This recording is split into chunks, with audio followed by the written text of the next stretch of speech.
106.1 ESPN. The Open Championship begins tomorrow, bright and early, out at Royal St. George's Golf Club in Sandwich, England. To give us a preview, the guy we go to for all the major events because he's so smart and gives us such good information. Check out the website, thegolfnewsnet.com. Ryan Ballingy. Ryan, how's it going? Good, Matt. How are you? Good, Ryan. I mean, anytime we talk about the Open Championship, we've got to start out with the weather. So give us a little weather report. Who's going to benefit from potentially wins or less wins? Well, it doesn't seem like anyone's going to necessarily come out ahead late, early, late in terms of draws so far. But the temperatures are going to be around 68 to 72, kind of somewhere in that range over the 4 days with some breeze off. And then gusts up to 25. So it looks like for the first 3 days, the wind's going to be pretty steady in that 10 to 15 mile per hour range. It looks like it right now is going to calm down a little bit for Sunday. But gusts are possible up to 25 throughout the day each of the 4 championship days. And that means the golf course is going to play pretty firm and pretty fast. It's going to dry out pretty well. So let's move on to that. Royal St. George is the golf course. Just tell us a little bit about it, and who do you think it benefits more?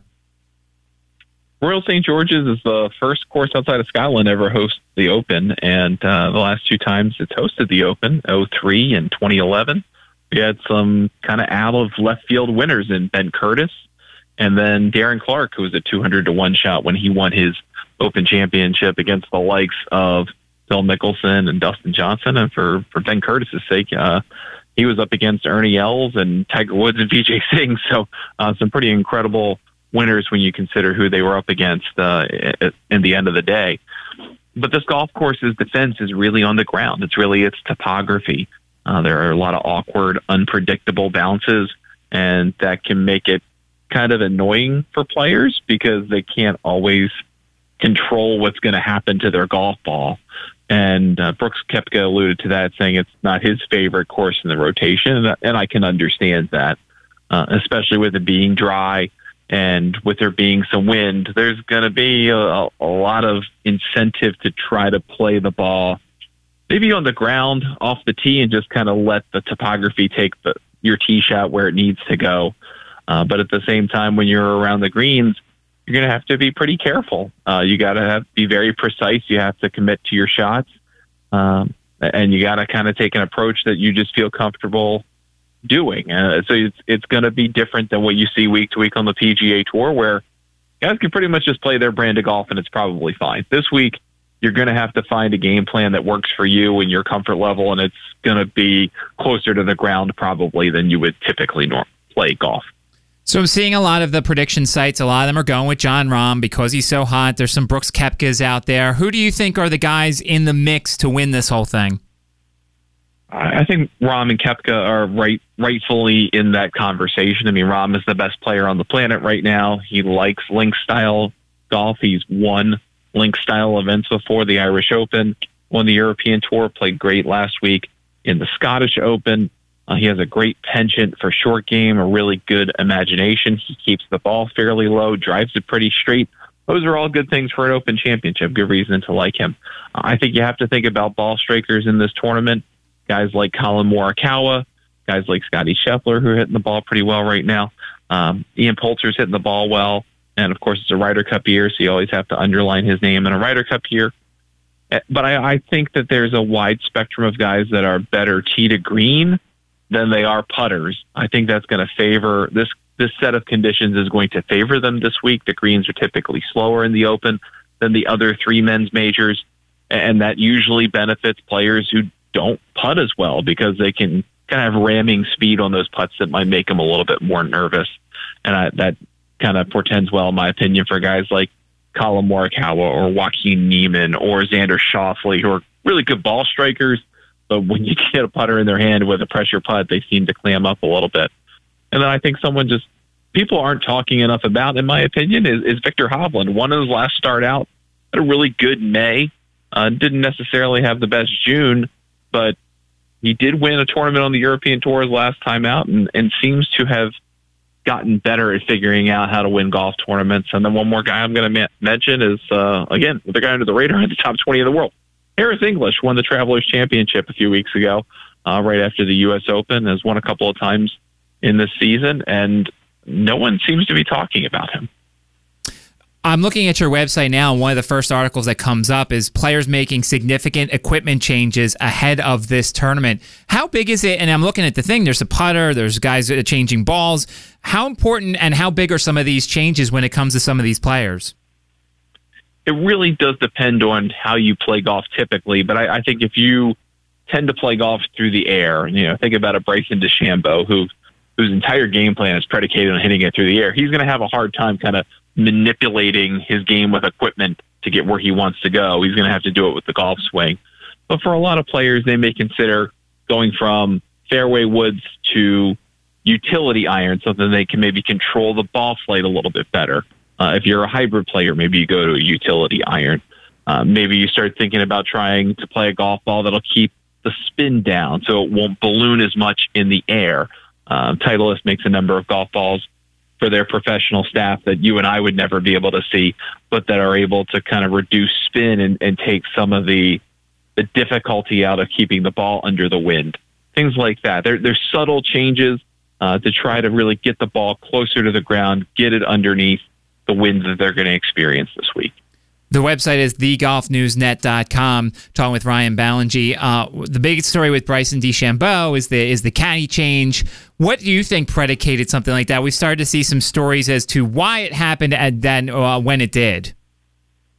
Yeah, I think Bryson's kind of living in his own world, trying to suggest that it was somehow a mutual decision for Tim to walk away.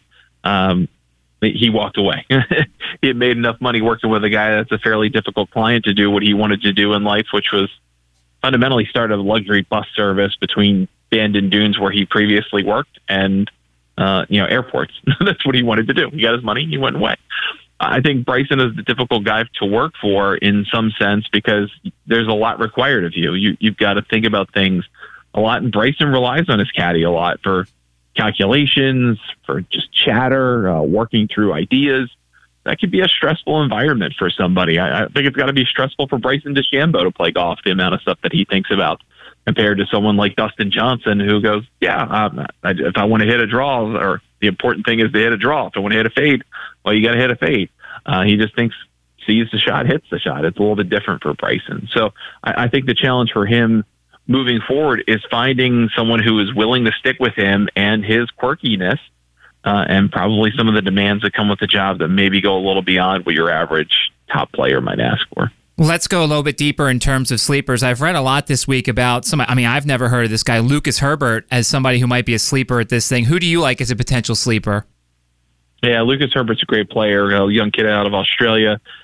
Been a great couple of weeks for Australia on the European Tour. Minwoo Lee won the Scottish Open last week in a playoff, a guy who's got a lot of expectations behind him at just 22 years old, but has been a name for about 3 or 4 years. Herbert, great player as well, finished well, almost got to the playoffs at the Scottish Open too. So I like him a lot, good young player. Guido Migliozzi played tremendously well in the U.S. Open, finished in the top 4, got into the 2022 Masters, and played pretty well in the Travelers Championship the week after T13. He's got a lot of game. He has won on the European Tour in the past. Feels comfortable in windy conditions. And then I think one other name to throw out as a maybe super sleeper is John Catlin. He's an American who typically plays in the European Tour. He's won 3 times in the last, 15 months is the proper window. And if you think about the 3 wins that he has posted, 2 of them have been in awful conditions. He won the Austrian Open in a playoff in sleet and 40-degree wet temperatures, and he won in Spain at Valderrama, which has really tight playing corridors, and he playing that tournament in very windy, somewhat cold conditions. So he knows how to play in tougher weather and feel comfortable doing it. Who do you think this event's most important for the Ryder Cup? There's still time before the rosters and things are announced, but who needs to play well this weekend to make a better impression for the Ryder Cup? That's really hard because Steve Stricker's got 6 picks. So he can go as far off the board as he wants, and I don't think it's going to feel really strange. He's got 6 automatic qualifiers, and they're the people you kind of suspect would make the team automatically. So I think at a certain point you've got to, if you're Stricker, not necessarily think about, well, it depends on how he thinks about it. Do you think about it as a hot hand, and you try to pair a hot hand with the 6 guys who qualify? Or are you thinking about someone who's playing good enough, if not great, and will pair well with one of the players that already is qualified? I don't know where his philosophy is on that. And there's never been a captain in this position, but it seems like right now the Americans who are set to qualify and the ones who are most likely to get picked don't have a lot of gelling going on. I mean, name 2 Americans that are getting along great that you think would make a juggernaut to take on the Europeans, who always seem to rally around each other in this common cause that is the Ryder Cup. So I don't know where Stricker's head is at, but I think that there's a good solid 9 Americans that you think are going to make the team. So it's really probably about being a hot hand at this point, if I had to guess. Wrapping up here with Ryan Ballingy, Golf Newsnet, thegolfnewsnet.com. I know this is always a touchy subject, but with the sport of golf, we just saw Zach Johnson back out due to COVID. Are they going to go to some situation where they're going to make the players get vaccinated? Do we have any idea how many players or what percentage are vaccinated? How is the PGA handling this? They have, from the beginning, said that they are not going to force players to get vaccinated, and they've stuck with that.